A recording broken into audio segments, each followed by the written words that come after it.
One of the challenges of managing a woodlot over a long period of time is to properly plan the road system. This is critical because you want to keep the density of roads and trails to a minimum and put them where they will do the least amount of damage. There are a few things to consider at the planning stage. Make use of old road grades wherever possible. Fit the road system to the shape of the terrain and the pattern of the natural drainage system, using as many curves as required to fit the terrain. Follow along the contour of your property as much as possible. When you cut into side hills, you dramatically alter the runoff patterns and reduce the amount of moisture feeding the trees. Keeping curves on gentle grades will also reduce cutting into side hills. On steeper properties, have short, well-constructed steep sections of road to avoid the need to build too much road. Return water and drainage ditches to natural stream channels. Merv's main road, which is also his driveway, is 3 to 4 meters wide. His skidder trails are 2 meters wide. A small skidder with wide tires has a minimal impact on most forest soils. The trees are fallen in the direction of the trail, butt first whenever possible, so that when they are pulled out, damage to small undergrowth trees is minimal. Keep off the skid trails in very wet weather, as this is when most soil compaction occurs. Clay and silt soils are most vulnerable. Sandy and stony soils are less susceptible to compaction.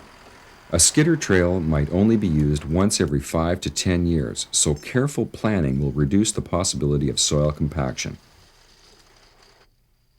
Now, in this type of road system, this is a permanent skid trail, but it's not being used 365 days of the year. It is only being used when the cut is being made. That means that this road may not have any more than 2 or 3 hours of use once a year. That is the main road.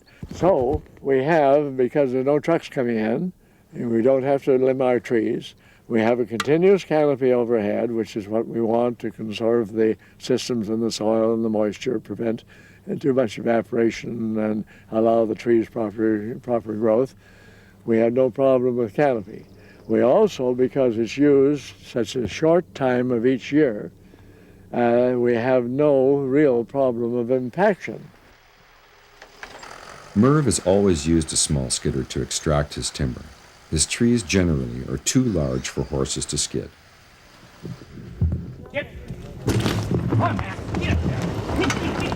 This footage was shot at an open house at Wildwood. The horse logging demonstration was part of the event.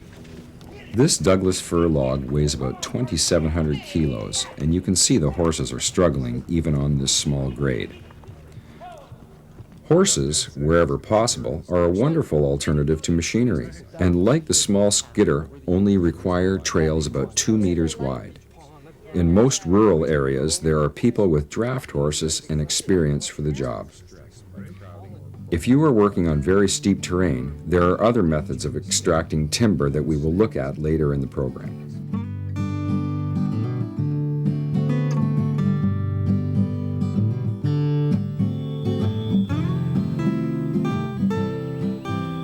Merv has never sprayed or used any type of pesticide at Wildwood. Over the years, he has relied on nature's pest control agents, birds, in particular woodpeckers. Insects are attracted to trees under stress by crowding or prolonged drought.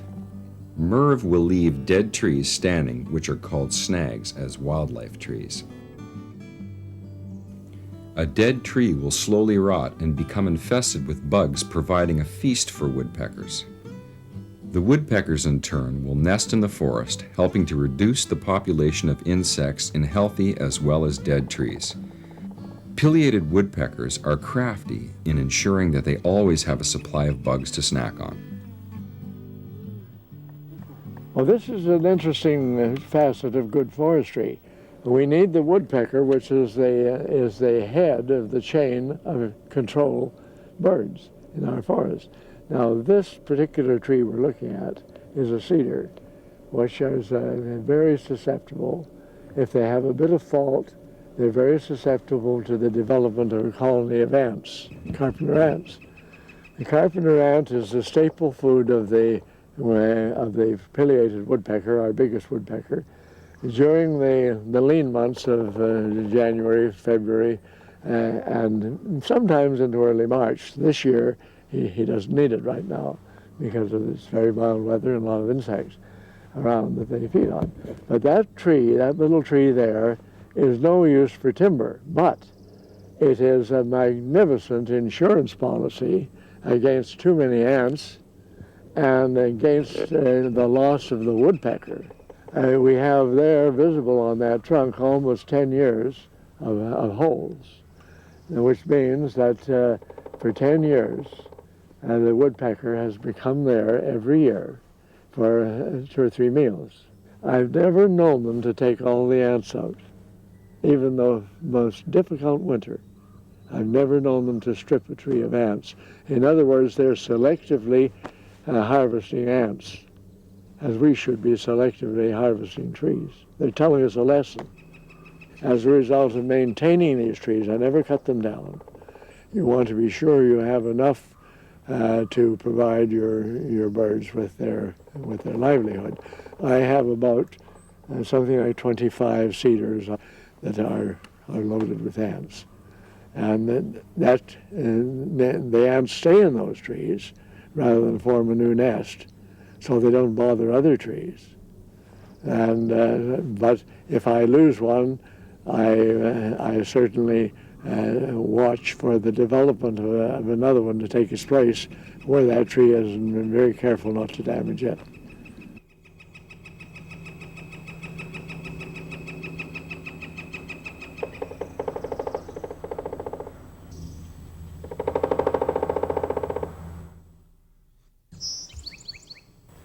All birds act as nature's insect control agents and form another link in the web of life in the wild forest. A mix of species and ages also helps to prevent infestation or disease from attacking the entire forest at the same time. Some species will be more susceptible to certain pests and diseases at certain ages. Selection logging of overcrowded trees to improve the vigor of the remaining trees is the best way to ensure insect and disease damage remains low.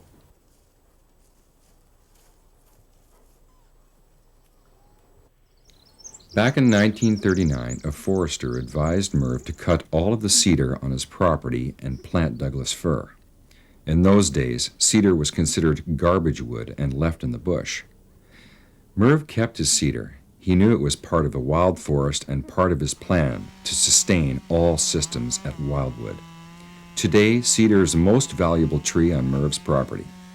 He has lots of it because he didn't start cutting it until the 70s when the price of cedar started going up.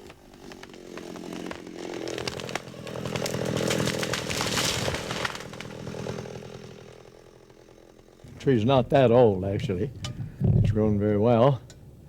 And it has a curvature in the butt, of course, but a lot of cedar decking requires 8 and 10-foot lengths. So 8 feet off that tree pretty well straightens out the curve. And when you're doing it in the small mill, that's even more convenient than doing a long length for him.